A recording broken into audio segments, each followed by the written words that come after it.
तो आज की क्लास शुरू करना चाह रहे हैं। इंट्रोडक्शन माइक्रो इकोनॉमिक्स का टॉपिक हमारा प्रोडक्शन पॉसिबिलिटी कर्व का चल रहा है। सबने याद कर लिया इसका मीनिंग। एक बार सब मेरे साथ साथ रिवाइज कर लें। Production possibility curve reflect the various possible combination of to commodities which an economy can be produce on the basis of full and efficient use of resources with given technology and period of time. 3 से 4 number के लिए इसके साथ diagram schedule मन में सोचें, हमने क्या सोचा था, टेबल में क्या सोचा था, डायग्राम में क्या बनाया था, x axis y axis, shape कैसी बनाई थी, और फिर हमने अजम्पशंस याद करे थे 3 से 4 पॉइंट। अनन्या एक बार रिपीट कर लो assumption of production possibility curve. Ananya बोल रही है, बाकी सब मन में रिवाइज कर रहे हैं तेजी के साथ। Ananya, The amount of resources in an economy is fixed. Only two goods can be produced. The level of technology is assumed to be constant, and the resources should be fully and efficiently बढ़िया utilized. बात। कोई भी point आगे पीछे लिख सकते हो। इसके बाद मैंने लिखवाया था करेक्टरिस्टिक और features of production possibility curve. आपकी बुक में पहले 2 ही लिखे हुए हैं, ये आप पॉइंट वाइज लिखना, इसको आगे पीछे मत करना। तीसरा पॉइंट मैंने आपकी नॉलेज के लिए बताया। एक्चुअली में जो भी टॉपिक 11th में चल रहे हैं, इनमें से कुछ 12th में और कुछ कॉलेजेस में कनेक्ट हो जाएंगे आपकी बुक्स में, तो वहां पर वो 12th 11th वाली कोई भी बात टीचर डिस्कस नहीं करेगा, तो वो बातें आपको याद रखनी है। इसीलिए मैं आपको बता रहा हूँ, ये तीसरा फीचर जो कॉलेज में आने वाला है, ये टॉपिक बनाने वाला आदमी सैमुअल्सन, और उसने क्यों बनाया, इसमें लिखा solution of what to produce, how to produce, for whom to produce. और मेरा क्वेश्चन लावण्या भगत से है। अरे लावण्या 2 है इसलिए मुझे नाम पूरे लेने पड़ते हैं। लावण्या बी बी बोल सकता हूं मैं, लावण्या बी बताना चाहेगी। पहले क्वेश्चन सुनना, ये what to produce, how to produce, for whom to produce क्या है, हेडिंग मांग रहा हूं आपसे, इसे क्या बोलते हैं टेक्निकली लावण्या? Economic activity. ना ना ना ना बच्चे, सेंट्रल प्रॉब्लम। हाँ लावण्या, इसको बोलते हैं सेंट्रल प्रॉब्लम्स। मैंने बताया था central problems are the basic infrastructural problem of an economy which can be arise due to scarcity of resources। Resources. और मैंने इसके 3 मेजर पैराग्राफ लिखवाए हैं। क्या बनाया जाए, what to produce with example, कैसे बनाया जाए, हाउ टू प्रोड्यूस, किसके लिए बनाया जाए, फॉर हुम टू प्रोड्यूस, और एग्जांपल के माध्यम से एक्सप्लेन करना है। लावण्या को बात क्लियर हुई बच्चे? ये सेंट्रल प्रॉब्लम की 3 हेडिंग्स हैं। Yes sir. तो मैं ऐसे वाई से वर्षा करके चीज़ें पूछूंगा, तो थोड़ा सा रिवाइज करके बैठो, नोट्स बनाओ। किसी की लेट ज्वाइनिंग है, थोड़ा सा रिवाइज करो ताकि चीज़ें याद हो जाएं। पेपर वाले दिन के लिए पेंडिंग कुछ नहीं छोड़ना, चाहे थ्योरी हो या प्रैक्टिकल हो, साथ साथ आपकी तैयारी चलनी चाहिए और क्लास में आपने बोलते हुए पार्टिसिपेट करना है। तो भैया पीपीसी आपका 3 बातें फीचर्स की एक बार जल्दी से सुनना चाहूंगा। हिंट आपको दे रहा हूं। पहली बात मैंने याद कराई थी डाउनवर्ड स्लोपिंग, दूसरी बात मैंने याद कराई थी उसकी शेप। शेप हंशिका बताओ क्या लिखवाई थी मैंने? Concave, Hanshika concave to origin. और तीसरी बात जो बुक में नहीं है, सॉल्यूशन ऑफ सेंट्रल प्रॉब्लम। ये तीनों बातें करेक्टरिस्टिक के नाम से दीप्ति बोलना चाह रही है। दीप्ति, पहला feature. Production possibility curve slopes downwards. Production possibility curve is concave shape. Concave shape. Production possibility curve reflect the solution of central problem. ये तीसरी बात आप 11th में पेपर में ना लिखो तो चलेगा, नंबर नहीं कटेंगे, क्योंकि आपकी बुक में ही नहीं लिखे हुए। लेकिन लिख दोगे तो कोई प्रॉब्लम नहीं है, वाइड नॉलेज है, आप ज़्यादा सीख रहे हो, लिख दोगे नुकसान नहीं है। बट कोई बच्चा ये तीसरा ना लिखे तो कोई दिक्कत नहीं है, ये पेपर का पार्ट नहीं है, क्योंकि बुक में रिकमेंडेड नहीं है। तो तीनों बातें मैंने लिखवा दी, और उसके बाद मैंने कहा इसमें पहले 2 पार्ट एक्सप्लेनेशन के साथ आपको तैयार करने हैं। 3 से 4 नंबर के लिए आते हैं। कनकेव वाला हाईली रिपीटेड क्वेश्चन है, तो मैंने पहले वाला आपको समझा दिया। क्या? Production possibility curve is always downward sloping, explain. 3 से 4 नंबर का क्वेश्चन, मीनिंग डायग्राम शेड्यूल बता दिया, पैराग्राफ याद करा दिया। जल्दी से बोलना चाह रहा हूं, रिवाइज कर लो। कुल मिला के डाउनवर्ड स्लोपिंग में मैंने एक्सप्लेन करा, इन एक लाइन में बोल रहा हूं, inverse relationship between the production of 2 commodities. हमारे क्वेश्चन में क्या चल रहा था? Butter and gun. हेमा याद आ रहा है? हेमा सिंह। Yes, भैया. तो डाउनवर्ड स्लोपिंग का जो रीजन है क्या था? इनवर्स। बच्चों कोई भी बच्चा पैराग्राफ लिख रहा है, उसमें थोड़ा सा आपको थोड़ी देखो, फिजिकल क्लासेस हो तो हम कॉपियां सामने रख के बताते हैं, ध्यान रखना। जो भी आपको याद है, जितना मर्जी बढ़िया याद है, बिना बढ़िया प्रेजेंटेशन के आपके नंबर बढ़िया नहीं मिलेंगे। और बढ़िया का मतलब 100 नंबर का टारगेट है 11th में भी और 12th में भी। कैरियर अपॉर्चुनिटीज आपने बढ़िया लेनी है, 100 नंबर लाने हैं। तो चीज़ों को याद करने के बाद लिखना है, लिखे वैसे टीचर को आइडिया लगेगा विद प्रेजेंटेशन। तो मैं क्या बोल रहा था, जैसे पढ़, अनन्या क्लास में हो, सिविल सर्विसेज का टारगेट है ना, Yes, sir. इसीलिए मैं अनन्या की बात करता हूँ। तो मेहनत बहुत करनी है, एक्यूरेसी चाहिए रिजल्ट में। तो मैंने क्या कहा, जैसे पीपीसी आपने लिखा, शब्द आपने याद कर लिए, तो आप उसमें मेजर चीज़ों को अंडरलाइन कर लो। क्या? Full and efficient use, economy can be produce, two commodity का प्रोडक्शन हो रहा है। तो वो जो मेजर शब्द है, given period of time, technology, ये अंडरलाइन कर दो। यहाँ पर जो मैंने अभी अभी बताया, वो पूछ रहा है डाउनवर्ड स्लोपिंग पैराग्राफ, तुमने सबने लिख दिया। तो यहाँ पर आप अपनी फेयर कॉपी में भी अंडरलाइन करो मेजर एरिया, जिसको पढ़ते ही टीचर को समझ में आ जाए, बच्चे के पास एब्सोल्यूट नॉलेज। क्या? Inverse relationship between the production of to commodities, ये अंडरलाइन होना चाहिए। ये कंक्लूजन है डाउनवर्ड स्लोपिंग का। इशिता को बात समझ में आ रही है? कवनूर? Yes, sir. Yes, sir. तो मैं ऑनलाइन क्लासेस में थोड़ा सा अंडरस्टैंडिंग आपकी, मतलब इमेजिन करने वाला काम है कि आपको नोट्स बनाते वक्त चीज़ों को अंडरलाइन करना है, ताकि जब भी उसे रिवाइज करें तो आपको ये माइंड में रहे कि हमें प्रेजेंटेशन, अंडरलाइन, ये सब चीज़ें सीखनी है। हर 2 क्वेश्चन के बीच में एक लाइन छोड़नी है। ये कुछ ट्रिक्स वैसे तो पुरानी क्लासेस में टीचर ने बताई होंगी थ्योरी को अटेम्प्ट करते हुए, फिर भी किसी को ना पता हो तो वो आप फेयर कॉपी में फॉलो करें। तो ये मैं बता चुका था। डाउनवर्ड स्लोपिंग का पैराग्राफ एक बार जल्दी से बोलता हूँ, सब रिवाइज कर लें। मन में डायग्राम को लेके आए, इमेजिन करें कि क्या डायग्राम, क्या शेड्यूल था, और फिर लैंग्वेज मेरे साथ सबकी revision. When the producer increase the production of a commodity से, क्या एग्जांपल था एक्स का कवनूर? Butter. से butter. The availability of resources, वो रिसोर्सेज हमारा पैसा भी हो सकता है। Availability of resources for the production of other decreases, जब हमारा पैसा ही कम हो गया दूसरी वस्तु के उत्पादन के लिए, so the production of other से गन आल्सो डिक्रीजेस। तो एक बढ़ाया, दूसरे का प्रोडक्शन कम हो गया। इसी के आगे लिख रहा हूं अंडरलाइन के साथ, so the inverse relationship between the production of to commodities, butter and gun, production possibility curve slopes downward, which is also reflected by diagram and schedule।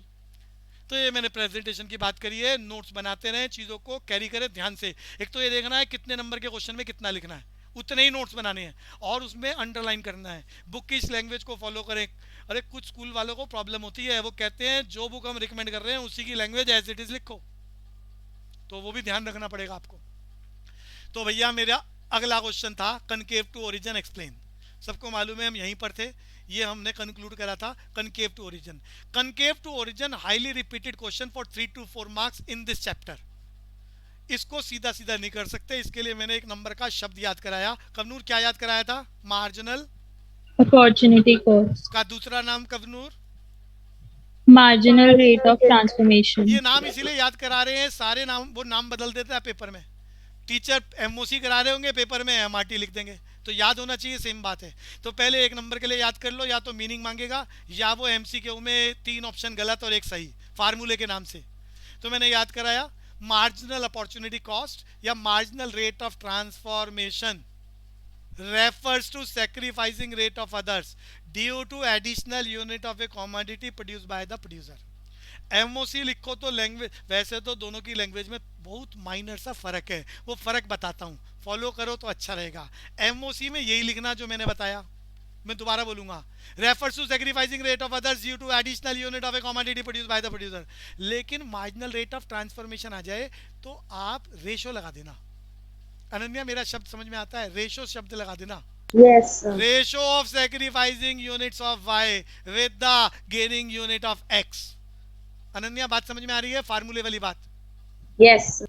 तो एमआरटी आए थोड़ा सा बदलना, तो ये स्पेशलाइजेशन हो जाएगा आपका। अरे एमओसी आए तो नॉर्मल लिखना, और नीचे जो भी आए नीचे बॉक्स बना के फार्मूला। सबको बता चुका हूं, delta y by, Ananya delta y by, Delta X. Delta y बोले तो चेंज इन एक्स एक्सिस का जो भी कमोडिटी है, और वाई बोले तो नीचे divided by delta x gain. अरे ऊपर वाई है, sacrificing unit of x, sorry sacrificing unit of y, और नीचे क्या था? Gaining unit of X. X. तो फार्मूला बता चुका हूँ, मीनिंग बता चुका हूँ। इसके बाद मैंने बहुत इंपॉर्टेंट चर्चा करी जो एग्जामिनर, अरे मैंने भी टेस्ट में बना रखा है, मैंने यहाँ चर्चा करी कि एमओसी की शेप 3 प्रकार की होती है। भैया वो डायग्राम टिक करा सकता है, वो शेड्यूल टिक करा सकता है, वो लैंग्वेज टिक करा सकता है। एमओसी की शेप, एमओसी 3 प्रकार का हो सकता है, याद कर लो। नंबर 1 कांस्टेंट, नंबर 2 डिमिनिशिंग, आने वाले चैप्टर में भी इसका मैं यूज करूंगा, और यहाँ से छूटेगा तो वहाँ से आएगा, कंपलसरी है सबके स्कूलों में। और तीसरा एमओसी का टाइप क्या है, इंक्रीजिंग। एमओसी कांस्टेंट हो सकता है, डिमिनिशिंग हो सकता है, इंक्रीजिंग हो सकता है। जब भी, अभी जो याद करा रहा हूँ वो सुनो, जब भी एमओसी कांस्टेंट होगा तो लाइन कैसी बनेगी अनन्या, नीचे लिखा हुआ है line, Straight, straight line. MOC जब डिमिनिशिंग होगा तो लाइन कैसी बनेगी, convex. ये सबको याद रखना है, बदला नहीं जा सकता कभी भी। और मैं इसके लिए डायग्राम आपका बना चुका था पिछली क्लास में। और एमओसी जब भी इंक्रीजिंग होगा डायग्राम कैसा होगा अनन्या, Concave. तो बच्चों वो लैंग्वेज में ऊपर लिख देगा एमओसी कांस्टेंट, और नीचे 4 option, straight line, convex, concave, none of these, तो टिक कर दोगे। या वो रिवर्स बोल देगा, वो बोल देगा कोई भी line straight line downward sloping कब होगी, और नीचे ऑप्शन लगाएगा एमओसी कांस्टेंट, डिमिनिशिंग, इंक्रीजिंग और नन ऑफ दीज, तो आपको टिक करना होगा जब एमओसी कांस्टेंट होगा। या तीसरा टाइप इसका, वो ऊपर लिख देगा एमओसी कांस्टेंट और नीचे 3 डायग्राम और फोर्थ में लिखेगा नन ऑफ दीज, तो आपको बताना है कांस्टेंट में कौन सा वाला डायग्राम। अनन्या बात समझ में आ गई? Yes, sir. तो अब मैं इसकी लैंग्वेज बोलना चाहूंगा। लैंग्वेज एक बार मेरे साथ रिवाइज कर लें। ये जो लैंग्वेज में 3 पैराग्राफ याद करा रहा हूं, एमओसी कांस्टेंट का पैराग्राफ, फिर उसका डायग्राम, डायग्राम तो मैंने बना ही रखा है, फिर हमें पैराग्राफ याद करना है एमओसी डिमिनिशिंग का, फिर पैराग्राफ याद करना है एमओसी इंक्रीजिंग का। इन तीनों में से सिर्फ एक ही पैराग्राफ इस चैप्टर में थ्योरी में आ सकता है, एमओसी इंक्रीजिंग। कमनूर मेरी बात समझ में आ रही है? Yes, sir. चार्ट का स्क्रीनशॉट सबने ले लिया होगा, नहीं लिया होगा तो अब ले लो। इस चार्ट से एमसीक्यू कंपलसरी है, लेकिन इस चार्ट में मैं जो 3 पैराग्राफ बोल रहा हूं, कांस्टेंट वाला, डिमिनिशिंग वाला, इंक्रीजिंग वाला, सिर्फ इंक्रीजिंग वाला पेपर में कैरी हो सकता है, बाकी 2 आ ही नहीं सकते। अनन्या बात समझ में आ रही है? Yes, sir. क्योंकि वो प्रोड्यूसर का नेचर नहीं है, और वो मुझे समझाना है आज डिटेल में, एग्जाम्पल के साथ समझाना है। पहले मैं 3 पैराग्राफ की लैंग्वेज बोल दूं, और फिर मैं अपने टॉपिक पर, यानी कन्वेक्स वाले, कनकेव वाले टॉपिक पर आता हूं। तो मैंने यहाँ याद कराया था आपको पहला वाला पैराग्राफ बच्चों, जिसमें एमओसी कांस्टेंट है। तो मैंने कहा था लैंग्वेज याद करो पहले एमओसी की, मैंने लिखा हुआ है ऊपर शेड्यूल बनाकर। माइनस का मतलब सेक्रीफाइस करना, प्लस का मतलब गेन करना, मैंने याद कराया। Sacrificing rate of others due to additional unit of a commodity produced by the producer known as MOC. Ananya याद हो गया एमओसी? सबको याद है पहले से? Yes. पहले मैंने एमओसी का मीनिंग लिखा है और उसको टेबल में फिट कर दिया, एक यूनिट को छोड़ के एक यूनिट एक्स की आ रही है। और फिर मैंने लिखा when sacrificing, her bar sacrifice, इस टेबल में देखो पहले एक छोड़ा, फिर एक छोड़ा, फिर एक छोड़ा, sacrificing rate continuously remaining the same, so it is known as MOC constant. Ananya समझ में आ गई? छोड़ने की रफ्तार सेम है, Yes, so sir. MOC constant. और in that situation line is always straight line downward sloping. Graphical presentation कैसा होगा? Straight line downward sloping. ये क्लियर हो गया अनन्या? Sir, एक बार दोबारा explain कर दो. मैं एक्सप्लेन कर रहा हूं आपकी नॉलेज के लिए, फिर कॉपी में इसको लिख लेना कहीं ना कहीं, पैराग्राफ तीनों लिख लेना, लेकिन पहले 2 पैराग्राफ अगले 200 साल तक नहीं आएंगे, क्योंकि चैप्टर प्रोड्यूसर का है और प्रोड्यूसर के कंसेप्ट सिर्फ इंक्रीजिंग वाला है, यानी वही पैराग्राफ आपको पेपर वाला रिकमेंड करेगा, बाकी 2 नहीं आ सकते, लेकिन वो कहीं ना कहीं किसी और चैप्टर में यूज हो जाएंगे, तो लिखना जरूर। मैं लैंग्वेज बोल रहा हूं, पहले मैंने पहली वाली टेबल मैंने बोला एक को पाने के लिए दूसरे को छोड़ना, एमओसी। छोड़ने की रफ्तार, पहले हिंदी में बोल रहा हूँ, छोड़ने की रफ्तार सेम चल रही है, अरे टेबल में नीचे देख लो, एक छोड़ा, एक छोड़ा, एक छोड़ा, छोड़ने की रफ्तार सेम चल रही है, एमओसी कांस्टेंट। अनन्या इतनी बात समझ में आई तो मैं लैंग्वेज बोलूंगा। Yes, sir. Sacrificing rate of others due to additional unit of a commodity produced by the producer known as MOC. According to schedule, अरे जो भी शेड्यूल बनाया है, according to following schedule, sacrificing rate remaining the same or constant, so MOC is constant. In that situation, graphical presentation always straight line downward sloping. Kavnoor, clear? Sir एक बार वापस से बोल दो। अरे हमारा ये टॉपिक रह जाएगा। अरे बीसीसी देखो, आप क्लास में ही सर आप, इसकी हाँ, अभी डेफिनेशन। डेफिनेशन नहीं, मीनिंग। डेफिनेशन होता है फेमस इकोनॉमिक्स के, इकोनॉमिस्ट के वर्ड एज इट इज याद करना। तो मैंने किसी इकोनॉमिस्ट के वर्ड नहीं बोले, मैं अपनी भाषा में बोल रहा हूँ। किसी भी बुक को पढ़ोगे उसमें उसकी लैंग्वेज लिखी हुई है। मैं फिर बोलता हूँ, अरे सिर्फ एक बार सुन लो, नहीं तो बीसीसी ऐप से सुनना अब इसके बाद। कवनूर समझ तो आ गया ना? Yes sir. हाँ, तो लैंग्वेज सुनो। पहले एमओसी का मीनिंग बोला है, सबको याद है। Sacrificing rate of others due to additional unit of a commodity produce by the producer. Clear है कवनूर? Yes sir. फिर मैंने बोला है according to schedule sacrificing rate of others remaining the same. अरे देखो ना, हर बार उतना ही छोड़ रहे हैं, remaining the same. So MOC is constant. Kavnoor, yes sir. in that situation graphical presentation is always straight line downward sloping, also reflected by diagram। Clear है Kavnoor, Ananya, yes sir. Chahak? Yes sir. Disha आपको clear हो गया? दिशा, दृष्टि? Yes sir. तो मैं इसी बात को दूसरे पैराग्राफ में बोल रहा हूँ। अरे सिर्फ थोड़ा सी लैंग्वेज बदलेगी, वही बात बोल रहा हूँ, लेकिन थोड़ा फास्ट चलो। तो दूसरा पैराग्राफ, अरे एमओसी इज डिमिनिशिंग का पैराग्राफ। ये पैराग्राफ अगले चैप्टर में थ्योरी में आएगा और आपको याद भी करना है, बट अगले चैप्टर में। यहाँ खबरदार, यहाँ इस चैप्टर में यूज नहीं हो सकता, और वहां कैसे यूज होगा मैं उस चैप्टर में जाके बताऊंगा।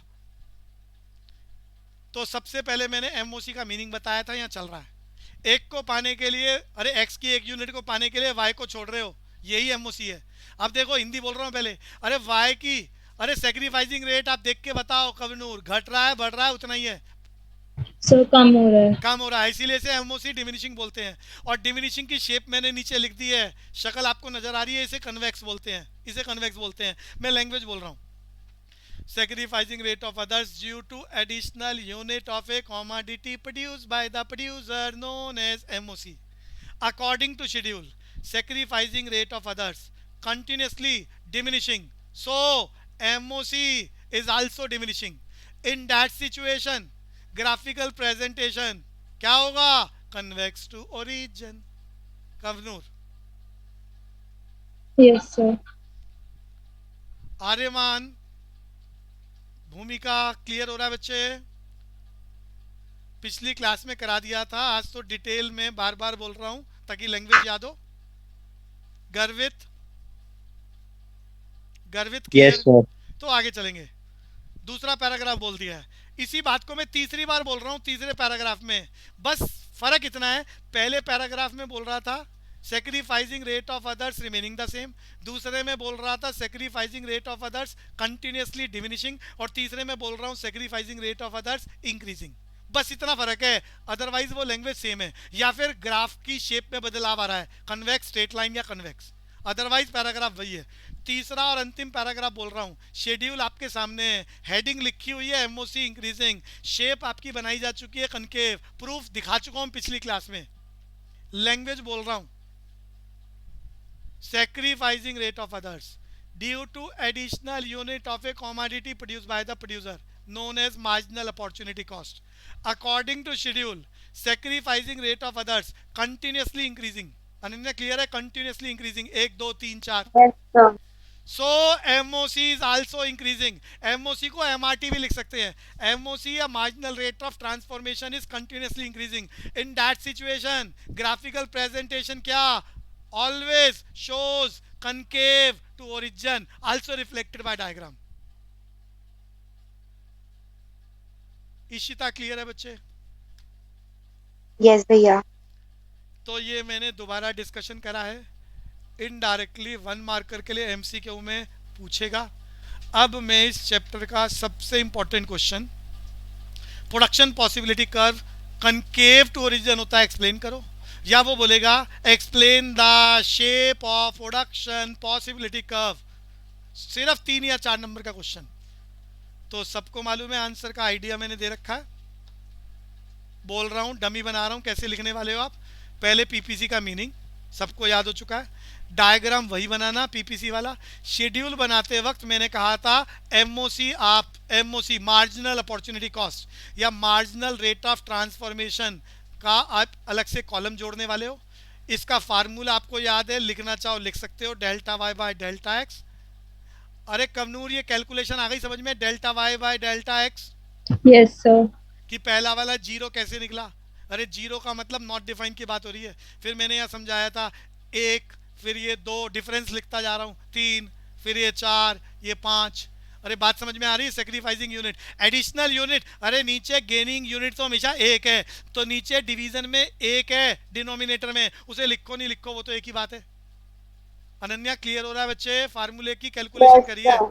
Yes, sir. तो ये आपको मैंने कहा था कनकेव टू ओरिजिन वाले में, या वो शेप का एक्सप्लेनेशन मांगे तो मीनिंग लिख देना, डायग्राम लिख देना, शेड्यूल में एमओसी अलग से बनाना।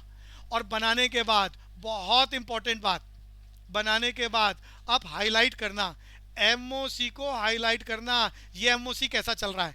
अरे मैंने अभी 3 एमओसी के शेड्यूल बना के दिखाए थे। यहाँ छोड़ने की रफ्तार घट रही है, बढ़ रही है या कांस्टेंट है। मेरा क्वेश्चन अनन्या से है। अरे ये एमओसी घट रही है, बढ़ रही है, कांस्टेंट है, टेबल देख के बताओ। MOC is increasing. तो ये Constant. ए बच्चे कांस्टेंट क्यों बोल रहे हो? अरे जागते रहो। So, अच्छा अच्छा, okay, sir. ए बच्चे तुम कहाँ खो रहे हो? अरे चाय वाय पी लिया करो थोड़ा, क्लास से पहले एक्टिवनेस ज्यादा हो जाती है, ऐसा लोगों का कहना है। अरे अभी मैंने बताया, सामने टेबल में दिख रहा है, पहले एक छोड़ा, अरे एमओसी, फिर 2 छोड़े, 3 छोड़े, अरे छोड़ने की रफ्तार बढ़ रही है घट रही है? गर्वित बताओ। सब बढ़ रही है। तो मैं यही लिख रहा हूं, मैं कह रहा हूं शेड्यूल में इसको हाईलाइट करना, एमओसी इज इंक्रीजिंग, हाईलाइट करना। अरे यही आंसर है, हाईलाइट करना। और जो मैं नीचे पैराग्राफ लिखवाऊंगा उसमें भी एमओसी इंक्रीजिंग को हाईलाइट करना है। और सबको मालूम है जब भी इस दुनिया में एमओसी इंक्रीजिंग होगा तो शेप कैसी होगी कवनूर? Concave to origin. तो भैया मैंने कहा था मीनिंग लिखना, डायग्राम बनाना, शेड्यूल बनाना, शेड्यूल में एमओसी की लाइन को हाईलाइट करना, एमओसी इज इंक्रीजिंग। और इसके बाद पैराग्राफ, पैराग्राफ सुनो और याद करो। मैं भी रीजन अरे प्रोड्यूसर ऐसा ही क्यों होता है, ये भी पेंडिंग है कहानी। ये कहानी मुझे समझानी है आपको। इस दुनिया की किसी किताब में लिखा नहीं है स्टोरीज जिससे आप ये बात समझ लो। तो वो मैं डिस्कस जरूर करूंगा, क्योंकि खाली रट्टा मारने से बात बनेगी नहीं। अरे अनन्या रट्टा मारना है तो हम गाड़ी आगे चला सकते हैं बिना स्टोरी के। No, sir. तो एक्सप्लेन जरूर करूंगा अपने एग्जाम्पल से। एक बार पहले पैराग्राफ की लैंग्वेज को सुनो और याद करो, उसके बाद एग्जाम्पल सुनाऊंगा। तो मैं मीनिंग बता चुका हूँ, डायग्राम, शेड्यूल, शेड्यूल में एमओसी को हाईलाइट करके लिख देना, एमओसी इंक्रीजिंग। और उसके बाद पैराग्राफ, ये पैराग्राफ याद करो। बोलता हूं, मैंने पिछली क्लास में भी बोला था, the shape of production possibility curve is depend upon the marginal rate of transformation. मैं आइडिया दे रहा हूं, पहली लाइन में आपने लिखना है पीपीसी कर्व की शेप को मार्जिनल अपॉर्चुनिटी कॉस्ट या एमआरटी, अरे कोई भी एक नाम लिखना, दोनों मत लिख देना, एमओसी या एमआरटी डिटरमाइन करता है, पहली लाइन। अरे आइडिया लगा अनन्या को, कवनूर को? Yes, sir. पहली Yes, sir. लाइन मीनिंग की शेप कौन डिटरमाइन करता है? एमओसी। अरे किसी की किताब में एमओसी लिखा होगा, किसी की किताब में एमआरटी, तो वो सारे बच्चे बात समझ लें अपनी किताब को पढ़ के, इसीलिए मैं दोनों बातें बोल रहा हूँ। दूसरी लाइन में आप एमओसी या एमआरटी का मीनिंग लिखना, 1 नंबर के लिए याद कराया है, सबको याद कराया है, which mean sacrificing rate of others due to additional unit of a commodity produce by the producer. Kavnoor clear हो गया? दूसरी लाइन मीनिंग की, पैराग्राफ चल रहा है, Yes, sir. पॉइंट वाइज नहीं लिखना। और तीसरी लाइन में लिखना आसान भाषा, प्रोड्यूसर का बिहेवियर। याद रखना प्रोड्यूसर का बिहेवियर गॉड गिफ्टेड है।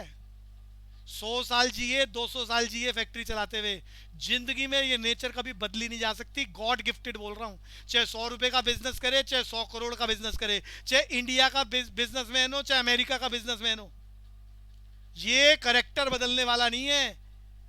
तो करेक्टर क्या? तो मैं बोल रहा हूँ अकॉर्डिंग टू साइको, एग्जाम्पल समझाने हैं, according to psychological phenomena of producer. तुम्हें याद ना हो तो आसान भाषा लिख देना, according to producer behaviour. Ananya समझ में आ रहा है? Producer behaviour, Ananya?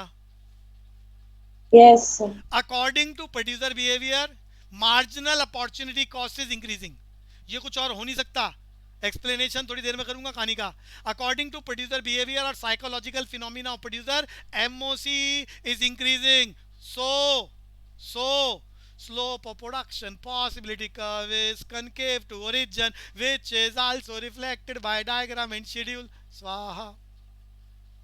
कवनूर को समझ में आया? Yes, sir. लैंग्वेज में एक बार और बोलूंगा ताकि सबको याद हो जाए, कॉन्फिडेंस आ जाए. दिक्कत लगे बीसीसी ऐप से दोबारा सुन लेना. आंसर पेपर में ऐसे ही करना है आपको. 3 नंबर 4 नंबर का क्वेश्चन, सिर्फ पैराग्राफ बोलना चाह रहा हूँ. उसके बाद में एग्जांपल सुनाऊंगा कि तुम as a producer MOC increasing कैसे, डिमिनिशिंग क्यों नहीं होता, कांस्टेंट क्यों नहीं होता, ये समझाना चाहूंगा थोड़ी देर बाद. पहले पैराग्राफ आपके लिए याद करा रहे. पैराग्राफ में मैंने क्या बोला, हिंट आपको दिया था.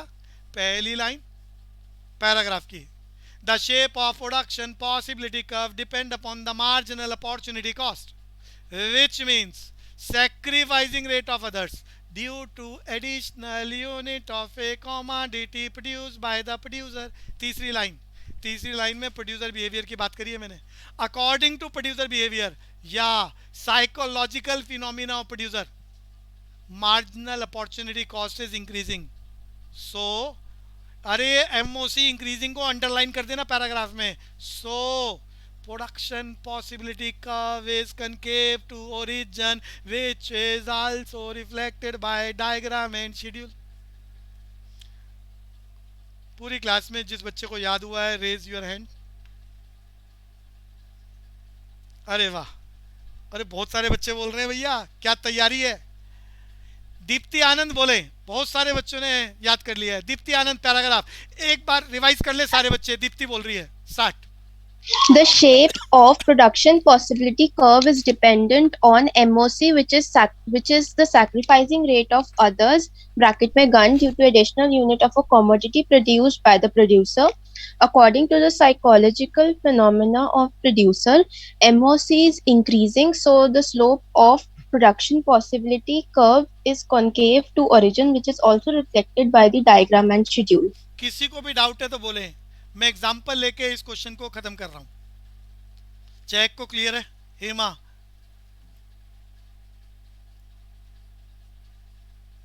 लावण्या, जैन क्लियर है बच्चे? Yes, sir. ओके बच्चे, स्टोरी सुनाऊंगा. देखो, इस दुनिया में सभी लोग प्रोड्यूसर और कंज्यूमर हैं. मैं आपकी कहानी सुना रहा हूं. अनन्या, अरे एग्जांपल ले रहा हूं. अनन्या क्लास में आने से पहले थोड़ी देर पहले उसने लंच करा था, मॉर्निंग में ब्रेकफास्ट करा था. Act as a consumer. Ananya, बात समझ में आ रही है? जब आप ब्रेकफास्ट करते हो, लंच करते हो, डिनर करते हो, तो आप कंज्यूमर होते हो और आपका याद रखना कंज्यूमर की नेचर अगले चैप्टर में बताऊंगा. ये दुनिया का कोई आदमी बदल नहीं सकता अगर वो एज ए कंज्यूमर बिहेव कर रहा है. क्या है आपका nature as a consumer? Satisfaction should be maximum. जब भी आप एज ए कंज्यूमर बिहेव करते हैं, आपका एक ही टारगेट होता है, satisfaction should be maximum. Kavnoor clear हुआ? Yes, sir. अभी आप सब लोग मेरे साथ बैठकर पढ़ाई कर रहे हैं. आप सब लोग प्रोड्यूसर हो. Try to produce the result of 11th class. अरे आप सब लोग सीखकर 11th क्लास का रिजल्ट प्रोड्यूस करोगे ना अनन्या?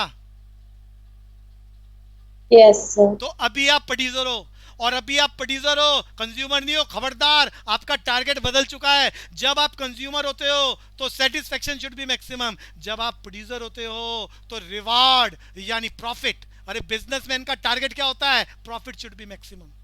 स्टूडेंट का टारगेट क्या है? Marks should be maximum. Number सबसे ज्यादा आए. तो भैया प्रोड्यूसर का टारगेट क्या होता है? Profit should be maximum. चीजें बदल गई हैं. एज ए कंज्यूमर तुम कुछ और, एज ए प्रोड्यूसर तुम कुछ और. अनन्या, बात समझ में आ रही है? Yes, sir. तो ये टॉपिक प्रोड्यूसर का चल रहा है. तो प्रोड्यूसर का नेचर है कि वो ज़्यादा से ज़्यादा कमाना चाहता है. ध्यान से सुन लो, तुम अपने सारे रिसोर्सेज को गन और प्रोडक्शन पर लगाना चाह रहे हो. अरे मैं आपका एग्जांपल लेता हूँ स्टूडेंट का, आपको जल्दी समझ में आएगा. आपका एक्सपीरियंस है ना, 10th class, 9th class, 8th class. मेरा क्वेश्चन ध्यान से सुनना, जवाब सोचना सबको है, जवाब सबसे पहले अनन्या को देना है. अनन्या, 100 नंबर का मैथ्स तैयार करना है आपको 10th क्लास बोर्ड का. मेरा क्वेश्चन है, पहले 50 नंबर को पाने के लिए जितनी तैयारी करोगे, अगले 50 के लिए उतनी तैयारी करनी पड़ेगी या उससे ज़्यादा? सौ से ज्यादा।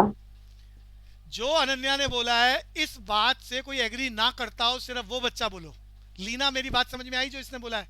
एग्री करते हो लीना? Yes sir. सारे बच्चे ध्यान से सुन लो, आपको प्रोड्यूसर की नेचर समझ में आ गई है, आपका ही एक्सपीरियंस है। पहले 50, देखो पहले 50 में जितनी तैयारी हो रही है तो अगले 50 में उससे बहुत ज्यादा तैयारी करनी पड़ेगी। यही मैं समझाना चाह रहा हूं यहाँ पर। पहले एक यूनिट बटर को, अरे ऐसे समझो, पहले एक नंबर को लाने में जितनी तैयारी करनी है मैथ्स में, अगले एक में और ज्यादा, अगले एक नंबर के लिए और ज्यादा। पहले 10 नंबर के लिए जो तैयारी करी है वो बहुत आसान है, अगले 10 के लिए उससे ज्यादा मेहनत करनी पड़ेगी। और आखिरी में 90 से 100 पर जाने के लिए हाई ऑर्डर टेक्निकल स्किल की तैयारी होनी चाहिए। एग्जामिनर की कोशिश ये रहेगी कि ये बच्चा पास सारे हो जाएं लेकिन 100 किसी के ना आए। अनन्या, बात समझ में आती है? Yes sir. तो यही मैं समझाना चाह रहा हूं, आपकी नेचर है। पहले 10 नंबर के लिए जो आप छोड़ रहे हैं, जो आप पढ़ाई के लिए छोड़ रहे हैं, जो आप सेक्रीफाइस कर रहे हैं, अगले 10 नंबर के लिए उससे ज्यादा सेक्रीफाइस करेंगे, उससे अगले 10 नंबर के लिए उससे ज्यादा करेंगे। समझ में आता है मेरे बच्चे? Ananya, कवनूर, yes sir. और यही बात Yes, यहाँ पर sir. लिखा है, पहले लड्डू के लिए जो भी आपने दूसरा छोड़ा, अगले एक लड्डू के लिए उससे ज्यादा छोड़ रहे हो, अगले एक लड्डू के लिए उससे भी ज्यादा छोड़ रहे हो। ये प्रोड्यूसर की नेचर है, ये कभी बदली नहीं जा सकती, कभी बदली नहीं जा सकती। अगले एक लड्डू के लिए और ज्यादा दूसरी यूनिट छोड़नी पड़ेगी, क्योंकि क्योंकि एफी, अरे ऐसे समझो, एक आदमी को फैक्ट्री में लगातार काम कर, अरे प्रोड्यूसर का लेबर की कहानी सुना रहा हूँ, कमजोर ध्यान से सुनना, आपकी बार आपको बोलना है यस और नो, नहीं समझ में आया मना कर देना। मैं एग्जाम्पल इसीलिए बदल रहा हूँ ताकि एग्जाम्पल बदल बदल के आपको कॉन्फिडेंस आ जाए। ये आपकी अंडरस्टैंडिंग के लिए टेक्निकल एरिया है, किसी किताब में ये एक्सप्लेनेशन नहीं होगी। मैंने कहा कोई लेबर फैक्ट्री में काम कर रही है, अरे मैनुअल वर्क कर रही है, मशीनों को चलाकर यूनिट्स बना रही है फर्स्ट आवर में। अब अरे आपका एग्जाम्पल मेरे को फिर याद आ रहा है जो आपको जल्दी कंफर्टनेस रहे। फर्स्ट आप सब्जेक्ट मैथ्स पढ़ रहे हो, अरे फर्स्ट आवर में आपकी efficiency to do the work maths में बहुत ज़्यादा है। जब आप लगातार सेकंड आवर, खबरदार मैंने कहा है लगातार, पहला आवर मैथ्स का काम आपने कर लिया है, लगातार अगले आवर में काम करोगे तो efficiency to do the work maths का उतना ही रहेगा, कम हो जाएगा, ज़्यादा हो जाएगा? क्वेश्चन कवनूर से है। सर कम हो जाएगा। Yes, intelligent answer. अरे तुम्हें अपने करेक्टर के बारे में बहुत अच्छे से पता है, अरे करेक्टर का मतलब बिहेवियर है, अरे समझ में आ रहा है भूमिका को? मैथ्स पढ़ रहे हो, खबरदार सब्जेक्ट चेंज नहीं होना चाहिए, खबरदार चेंज हो जाएगी कहानी। सब्जेक्ट वही है, फर्स्ट आवर में एफिशिएंसी, कंसंट्रेशन, जो सीखने की कैपेसिटी है वो जितनी है अगले आवर में उससे कम हो जाएगी, यानी उतना ही मैथ्स का रिजल्ट पाने के लिए आपको उससे ज्यादा लगाना पड़ेगा। समझ में आ गया? क्योंकि efficiency to do the work कम हो चुकी है, थर्ड आवर में और एफिशिएंसी कम हो जाएगी, तो उतना ही रिजल्ट बनाने के लिए आपको उससे ज़्यादा लगाना पड़ेगा। और 4, 5, 6, अरे हर बच्चे की कैपेसिटी है। एक टाइम तो ऐसा आता है दिमाग मैथ्स का काम ही करना बंद कर देता है, जमा घटा कुछ भी, हाथ चलने बंद हो जाते हैं, दिमाग काम करना बंद हो जाता है, नींद आने लगती है, ऐसा लगता है भाग लो यहाँ से। अरे समझ में आता है या नहीं आता? Ananya, कवनूर, yes sir. हर व्यक्ति की कैपेसिटी है, चाहे वो बात खाने की हो, चाहे वो बात टीवी, अरे टीवी का प्रोग्राम देख रहे हो, लगातार हिलो ही मत, एक के बाद एक पिक्चर, एक के बाद एक पिक्चर, और टीवी का प्रोग्राम बड़ा अच्छा लगता है और सारी मूवीज बहुत अच्छी हैं लगातार। मैंने कहा है खबरदार, कोई आज देखे कोई कल देखे, ऐसा नहीं कह रहा। बच्चों, हर बच्चे की कैपेसिटी है, कोई 2 देखेगा, कोई 3 देखेगा, कोई 4, और उसके बाद सिर पकड़ लेगा और कहेगा भागो यहाँ से, बचाओ, नहीं चाहिए, और उसके बावजूद भी उसे वहां से निकलने का रास्ता ना मिले, पागल हो जाएगा वो। इंसान की नेचर है कमनूर, समझ में आ रहा है? बहुत सारे लोगों को रहता यस है। सर। अब देखो, मेरे को यहाँ पर एक बात आ रही है याद, बहुत सारे पेरेंट्स को लगता है, बच्चों को बहुत शौक होता है टीवी का, तो वो कहते हैं भैया मत देखो मत देखो, टीवी मत देखो ज़्यादा।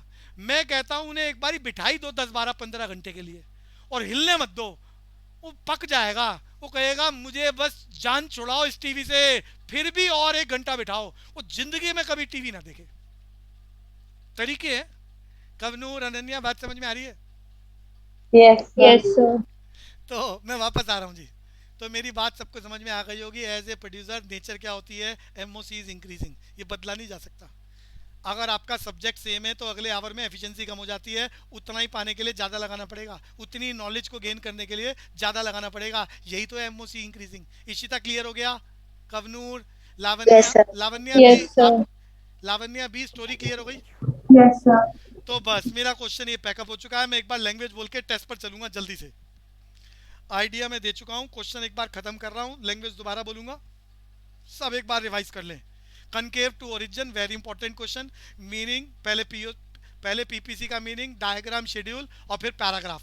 शेड्यूल में एमओसी अलग से बन रहा है, उसको हाईलाइट कर रहे हो एरो लगा के अपनी कॉपीज में, फेयर कॉपीज में एमओसी इंक्रीजिंग, और फिर नीचे पैराग्राफ में भी एमओसी इंक्रीजिंग को आप अंडरलाइन कर रहे हो।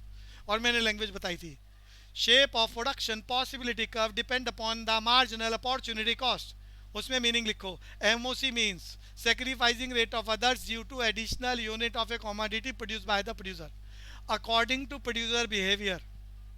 MOC is increasing, so production possibility curve concave to origin, which is also reflected by diagram and schedule.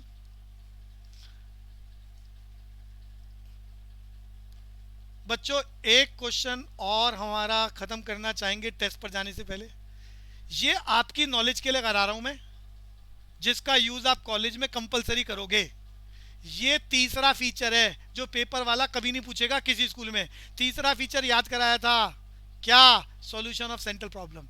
ये टॉपिक किसने बनाया? सैमुअलसन जी महाराज ने।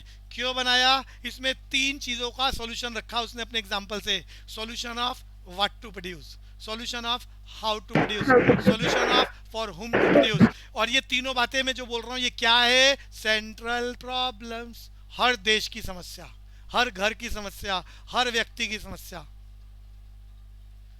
तो ये सॉल्यूशन ऑफ सेंट्रल प्रॉब्लम समझाना है मुझे आपकी नॉलेज के लिए। डायग्राम आपको मालूम है, मीनिंग आपको मालूम है, शेड्यूल आपको मालूम है, सामने सेम कॉपी का रखा है। और जो समझा रहा हूँ वो फेयर कॉपी में लिख जरूर लेना, याद रहता नहीं है कुछ भी। अनन्या बात समझ में आती है? Yes, sir. पेपर में नहीं आएगा तो पेपर के पॉइंट ऑफ व्यू से रिवाइज करो ना करो, लेकिन अपनी नॉलेज को मैं आपको 150% की तैयारी कराऊंगा।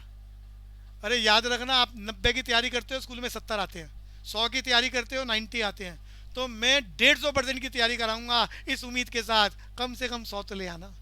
ज़्यादा ले आओ, मुझे कोई चिंता नहीं है, 110, 120, 130, वो अलग बात है। टीचर की लिमिटेशन है कि वो 100 से ज़्यादा दे नहीं सकता, तो थोड़ा हम ज़्यादा सीख रहे हैं। तो आंसर ज़रूर लिख लेना फेयर में, पेपर में नहीं आने वाला। मीनिंग, डायग्राम, शेड्यूल मालूम है, मुझे बताना है यहाँ प्रोडक्शन पॉसिबिलिटी का reflect the solution of central problem. बस ये बात समझ लो। और कोई बच्चा आंसर में नहीं भी लिखेगा तो भी कोई प्रॉब्लम नहीं है। पहली बात, solution of what to produce with how much quantity. अरे सबको याद है पहली प्रॉब्लम क्या थी? What to produce with how much quantity. कमजोर याद है? क्या Yes, sir. बनाया जाए और कितनी मात्रा में का सॉल्यूशन बोल रहा हूं मैं। जिसको पीपीसी का मीनिंग मालूम है समझ पाएगा। यहाँ पर पूरी इकॉनमी सिर्फ 2 चीज़ों का प्रोडक्शन कर रही है। मक्खन का मतलब मक्खन नहीं होता, कंज्यूमेबल गुड्स, खाने पीने की चीज़ें, जिसके बगैर इंसान जिंदा नहीं रह सकता। अगर नहीं खाएगा तो चला जाएगा भाई। या सेफ्टी मेजरमेंट्स, ये भी इंसान के लिए कंपलसरी है, नेसेसिटी गुड्स है। किसी ज़माने में सेफ्टी के लिए हम तीर कमान यूज़ करते थे, उससे पुराने ज़माने में पत्थर यूज़ करते थे, आज सेफ्टी के लिए घर बनाते हैं। घर भी एग्जाम्पल है सेफ्टी का, गन भी एग्जाम्पल है सेफ्टी का। तो हम अपने सारे रिसोर्सेज या तो खाने पीने पे लगाते हैं या अपनी सेफ्टी पे लगाते हैं, या इन दोनों का एक कॉम्बिनेशन सेलेक्ट कर लेते हैं। मैंने इतने सारे कॉम्बिनेशन बना रखे हैं, ABCDEF। जैसे ही प्रोड्यूसर इनमें से कोई एक कॉम्बिनेशन सेलेक्ट करेगा, अरे मान लेता हूँ E, अनन्या नजर आ रहा है कि प्रोड्यूसर ने E कॉम्बिनेशन सेलेक्ट कर लिया।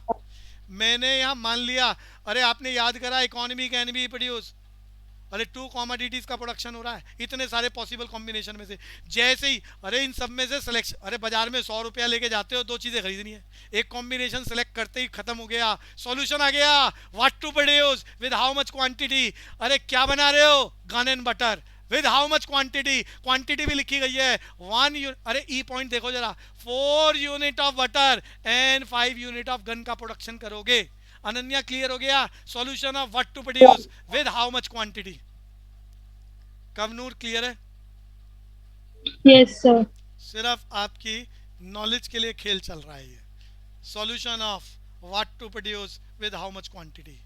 किसी को डाउट है तो बोलो, अदरवाइज मैं दूसरी सेंट्रल प्रॉब्लम का सॉल्यूशन लेके आ रहा हूं। दूसरी प्रॉब्लम थी हाउ टू प्रोड्यूस। आपको सिखाया था जैसे ही पहली प्रॉब्लम खत्म होती है दूसरी प्रॉब्लम शुरू हो जाती है। क्या? आपने मान लो एज ए किसान अपने खेत में क्या उगाना है ये इसका फैसला कर लिया, पटेटो उगाने हैं।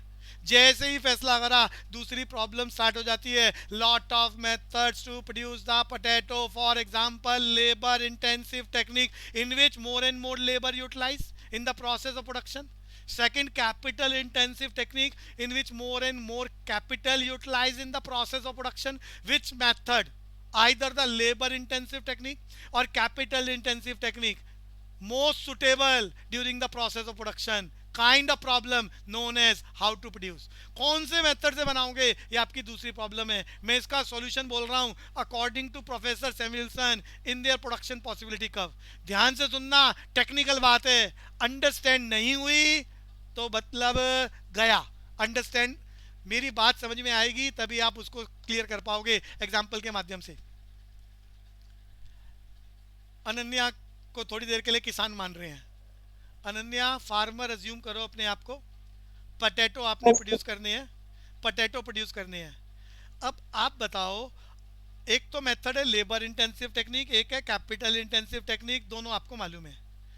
आप हिंदुस्तान है तो लेबर इंटेंसिव टेक्निक, क्योंकि अरे ध्यान से सुनो, हिंदुस्तान में लोग लेबर इंटेंसिव टेक्निक, हिंदुस्तान में लोग सस्ते हैं, इंसान कम पैसे पे मिलते हैं और पैसा अवेलेबल नहीं है। पैसा अवेलेबल नहीं है तो जिसकी शॉर्टेज होती है उसकी कीमत ज़्यादा होती है। तो भैया महंगा बनाओगे तो बाजार में बिकेगा कैसे, मार्जिन कैसे मिलेगा? तुम्हें तो चीज़ें सस्ती बनानी है। तो ऐसा मेथड फॉलो करना है जिससे कॉस्ट कम आए, ताकि आप सस्ते पे बेच सको, ज़्यादा बेच सको, ज़्यादा कमा सको। तो हिंदुस्तान है लेबर इंटेंसिव टेक्निक, कॉस्ट कमाएगी। अमेरिका है तो कैपिटल इंटेंसिव टेक्निक, क्योंकि कैपिटल वहाँ सस्ती है, वहाँ इंसान बड़े महंगे हैं। अरे आपकी नॉलेज के लिए बता दूं, अमेरिका में किसी क्लर्क का नॉर्मल पे स्केल क्लर्क का $4000 होता है। क्लर्क, $4000 का मतलब इंडियन करेंसी में 70 रुपये से मल्टीप्लाई कर दो, यानी करीब करीब 3 लाख रुपया पर मंथ। अनन्या को मेरी बात समझ में आती है? Yes. हिंदुस्तान में वही क्लरिकल 10,000 से 20,000 में वो आदमी मिल जाता है, 10,000 से 20,000 में। तो कहना चाह रहा हूँ हिंदुस्तान में लेबर सस्ती है, लेबर इंटेंसिव टेक्निक।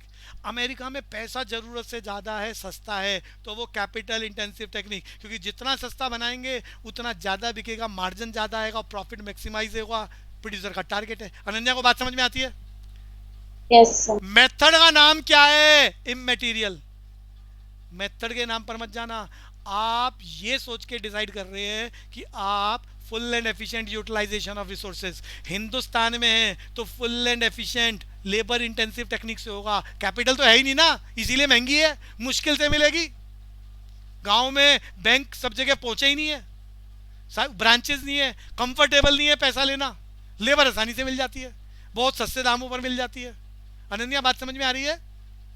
Yes, तो sir. हिंदुस्तान में full and efficient utilisation of resources, resources Hindustan में क्या है? मैन पावर, तो full and efficient man power है। और अमेरिका में full and efficient use of resources, वहाँ रिसोर्सेज सबसे ज़्यादा क्या? अरे वहाँ पर उनके, अरे अमेरिकन इतने कम है कि बाकी दुनिया के लोगों ने अमेरिका पे कब्जा कर रखा है। अरे इंडिया के लोग इतने चले गए कि वहाँ इंडिया के मोहल्ले बन गए हैं। इंडिया के, अरे वहाँ थिएटर, हिंदी थिएटर अलग से हैं जहाँ सिर्फ हिंदी मूवी चलती है, और एशिया के लोग देखने जाते हैं, अमेरिकन नहीं जाते उन मूवीज को देखने। इतने सारे लोग पहुंच गए हैं। समझ में आता है अनन्या जो मैं बोल रहा हूँ? Yes, sir.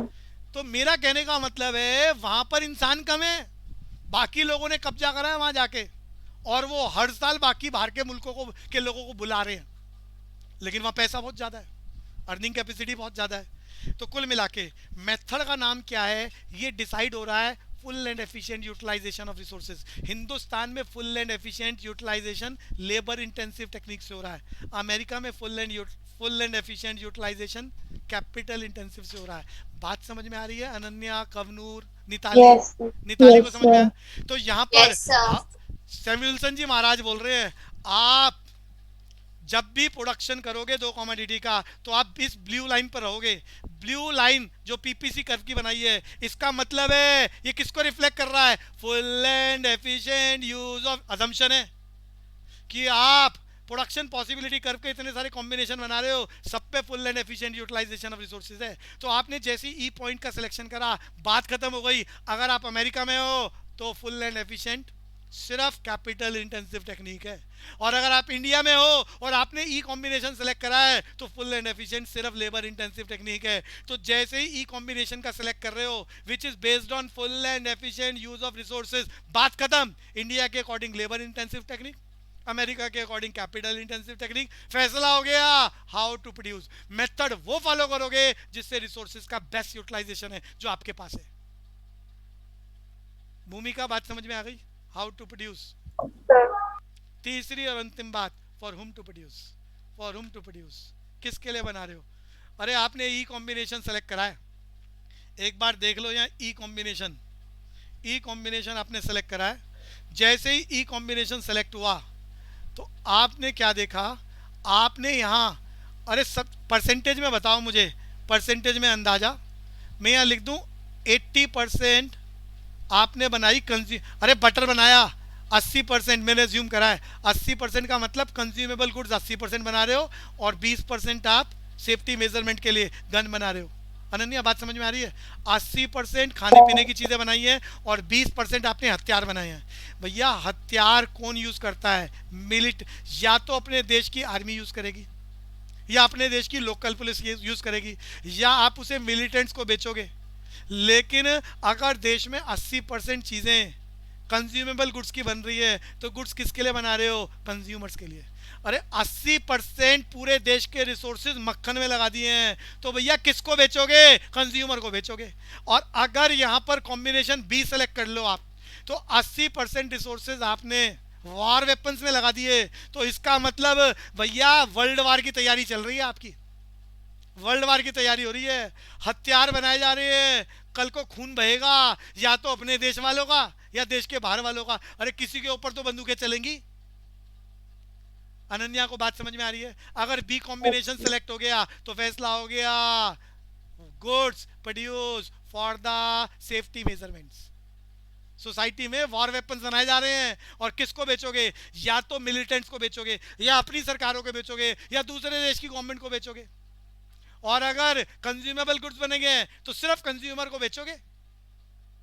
क्लियर हो गया? फॉर हुम टू प्रोड्यूस का solution according to professor Samuelson, उनकी स्टोरी के अकॉर्डिंग। बच्चों Yes. टेस्ट जल्दी से कर पाओगे बच्चों? बोलूं? अनन्या जल्दी बोलो जी, टेस्ट या ये? Yes. तो टेस्ट आपकी स्क्रीन पर या अगली क्लास से करेंगे बच्चों, फिर डिस्कशन रह जाएगा। और क्वेश्चन बढ़िया है, क्वेश्चन बढ़िया है। जिया क्लियर है बच्चे? यहाँ तक, यहाँ तक कोई डाउट है? बोलो पूरी क्लास। जिया, जिया यहाँ तक क्लियर है? निताली